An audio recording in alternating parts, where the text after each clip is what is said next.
Silicon city ಊಟಿಯ ರೀತಿಯಾದಂತಹ ವಾತಾವರಣವನ್ನು ಹೊಂದಿಕೊಳ್ತಾ ಇದೆ. ಪ್ರಮುಖವಾಗಿ ಗಮನಿಸ್ತಾ ಇರಬಹುದು, ಮುಂಜಾನೆ ಹೊತ್ತಿನಲ್ಲಿ ಬೆಂಗಳೂರಿನಲ್ಲಿ ತಂಪುವಾದ ಗಾಳಿ, ಶೀತ ಗಾಳಿ ಅಲರ್ಟ್ ಅನ್ನು ಕೂಡ ಈಗಾಗಲೇ ಹವಾಮಾನ ಇಲಾಖೆ ನೀಡಿರುವಂಥದ್ದು. ಪ್ರಮುಖವಾಗಿ ಮುಂಜಾನೆ ಹೊತ್ತಿಗೆ ಸಂಪೂರ್ಣವಾಗಿ ಮೋಡ ಕವಿದ ವಾತಾವರಣ, ಅದರ ಜೊತೆಗೆ ಜಿಟಿ ಜಿಟಿ ಮಳೆ ಬರುವಂತಹ ಸಾಧ್ಯತೆಯನ್ನ ಕೂಡ ಹವಾಮಾನ ಇಲಾಖೆ ಅಲರ್ಟ್ ಅನ್ನು ನೀಡಿದೆ.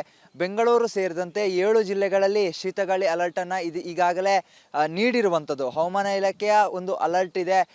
ಅನೇಕ ಜಿಲ್ಲೆಗಳಲ್ಲಿ ಯೆಲ್ಲೋ ಅಲರ್ಟ್ ಅನ್ನ ಕೂಡ ಘೋಷಣೆ ಮಾಡಲಾಗಿದೆ. ಆದಷ್ಟು ಮನೆಯಿಂದ ಹೊರಬರಬೇಡಿ ಅನ್ನುವಂಥ ಒಂದು ಘೋಷಣೆಯನ್ನ ಹವಾಮಾನ ಇಲಾಖೆ ಮಾಡಿದೆ. ಆದರೆ ಸಿಲಿಕಾನ್ ಸಿಟಿ ಜನ ಮಾತ್ರ ಈ ಒಂದು ವೆದರ್ನ ಸಿಕ್ಕಾಪಟ್ಟೆ ಎಂಜಾಯ್ ಮಾಡ್ತಾ ಇರುವಂಥದ್ದು. ಸದ್ಯ ಲಾಲ್ಬಾಗ್ನಲ್ಲಿ ಜನ ಬಂದು ವಾಕಿಂಗ್ ಮಾಡೋದಾಗ್ಬೋದು, ಎಕ್ಸಸೈಸ್ಗಳನ್ನ ಮಾಡೋದಾಗಿರ್ಬೋದು, ಮತ್ತೆ ಈ ಒಂದು ವೆದರ್ನಲ್ಲಿ ತಮ್ಮ ಫ್ರೆಂಡ್ಸ್ಗಳ ಜೊತೆ, ಫ್ಯಾಮಿಲಿಗಳ ಜೊತೆ ಒಂದಿಷ್ಟು ಟೈಮನ್ನು ಸ್ಪೆಂಡ್ ಮಾಡುವಂತಹ ಕೆಲಸವನ್ನ ಕೂಡ ಮಾಡ್ತಾ ಇದ್ದಾರೆ.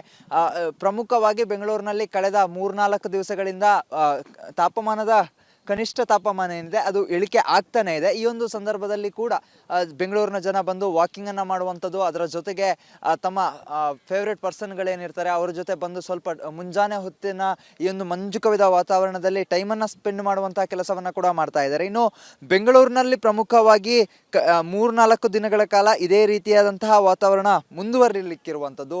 ಇದರ ಜೊತೆಗೆ ರಾಮನಗರ, ದಾವಣಗೆರೆ, ಬಳ್ಳಾರಿ ಈ ಭಾಗದಲ್ಲೂ ಕೂಡ ಯೆಲ್ಲೋ ಅಲರ್ಟ್ ಅನ್ನ ಘೋಷಣೆ ಮಾಡಲಾಗಿದೆ. ಮೋಡ ಕವಿದ ವಾತಾವರಣ ಮುಂದುವರಿಯುವಂತಹ ಸಾಧ್ಯತೆಗಳು ಕೂಡ ಇರುವಂಥದ್ದು.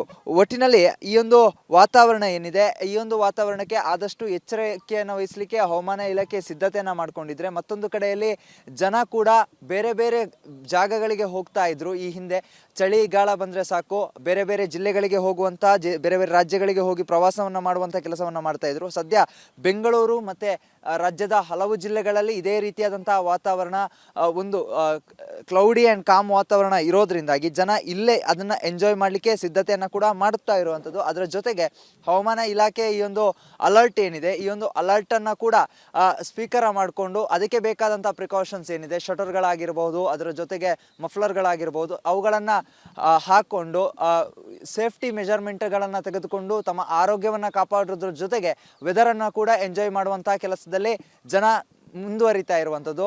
ಒಟ್ಟಿನಲ್ಲಿ ಇನ್ನು ಮುಂದಿನ 4-5 ದಿವಸಗಳ ಕಾಲ ಯಥಾಸ್ಥಿತಿಯಲ್ಲಿ ವಾತಾವರಣ ಮುಂದುವರಿಲಿಕ್ಕಿದ್ದು, ಆದಷ್ಟು ಬೆಂಗಳೂರು ಸೇರಿದಂತೆ ರಾಮನಗರ ಆಗಿರ್ಬೋದು, ದಾವಣಗೆರೆ ಆಗಿರ್ಬೋದು, ಬಳ್ಳಾರಿ ಆಗಿರ್ಬೋದು, ಈ ಭಾಗದ ಜನ ಆದಷ್ಟು ಚಳಿಯಿಂದ ಎಚ್ಚೆತ್ತುಕೊಂಡು ಚಳಿಗೆ ಬೇಕಾದಂತಹ ಸಿದ್ಧತೆಗಳನ್ನ ಮಾಡ್ಕೊಳ್ದೆ ಹೋದರೆ ಆರೋಗ್ಯದಲ್ಲಿ ಏರುಪೇರಾಗೋದಂತೂ ಖಂಡಿತ. ಕ್ಯಾಮ್ರಾ ಪರ್ಸನ್ ರಘು ಜೊತೆಗೆ ಚರಣ್, ರಿಪಬ್ಲಿಕ್ ಕನ್ನಡ, ಬೆಂಗಳೂರು.